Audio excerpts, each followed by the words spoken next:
En juin 2023, une revue médicale indiquait que Paris était la ville où le risque de mortalité lié à la canicule était le plus important sur plus de 854 villes européennes. Pourquoi? Votre bétonnage. En une vingtaine d'années, la capitale a ainsi gagné 3 millions de mètres carrés de construits. Je salue d'ailleurs les associations et les collectifs d'habitants qui se sont battus et continuent de se battre contre votre bétonneuse qui a tourné à bloc.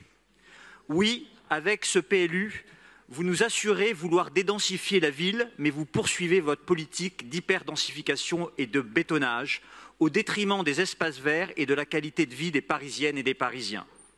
En apparence, la vocation du PLU, c'est mieux protéger les espaces de pleine terre et limiter la densification et baisser la constructibilité de 30 à 40%.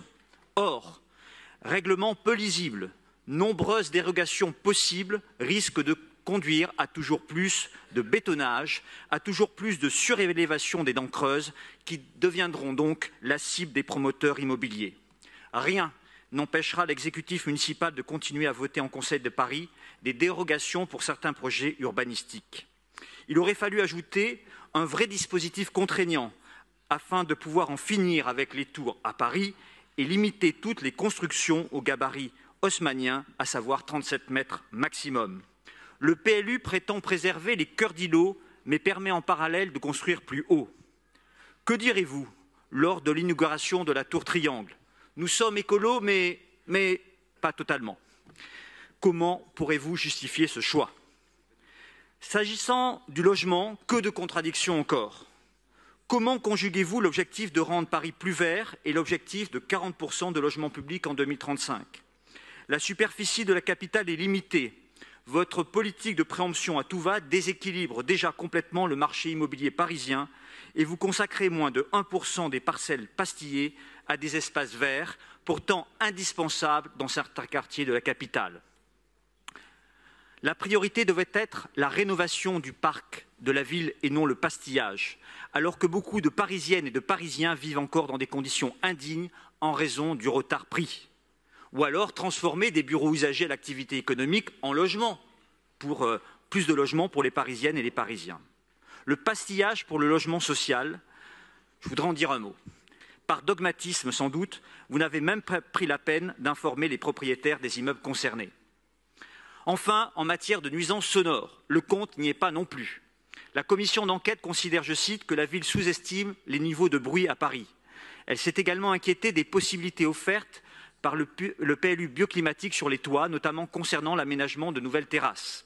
La pollution sonore est pourtant la deuxième cause de morbidité après la pollution atmosphérique. Elle entraîne des perturbations cognitives et des maladies chroniques durables. Pour nous, le combat contre le bruit est une priorité absolue. Nous portons des propositions fortes et concrètes pour le réduire. Afin de répondre à la nécessaire transformation de la ville, il aurait également fallu bâtir un PLU de rupture. Du point de vue de la méthode, cela nécessitait à minima une harmonisation avec le SCOT de la métropole du Grand Paris, à défaut de pouvoir s'entendre sur un PLU du Grand Paris, ce qui serait pourtant la solution. Car comment envisager l'avenir de notre ville? L'avenir de Paris et du Grand Paris sur les 20-30 prochaines années, sans penser les dynamiques urbaines, sociales, environnementales et économiques qui touchent les communes limitrophes. Pour toutes ces raisons, Madame la maire, le groupe Union Capitale ne votera pas le plan local d'urbanisme bioclimatique. En cohérence avec nos convictions et notre engagement, nous avons déposé plusieurs vœux et amendements dont le but est de rendre ce PLU plus crédible et véritablement visionnaire. Paris mérite mieux. Paris mérite une vision plus écolo, plus stratégique, avec des projets concrets pour faire du beau et du vert, avec une méthode de gouvernance plus ouverte. Mon collègue Geoffroy Boulard interviendra tout à l'heure sur les questions économiques. Agnès Evren et Florence Berthoud sur les questions écolo et Claire de Clermont-Tonnerre sur les questions du patrimoine. Je vous remercie de votre attention.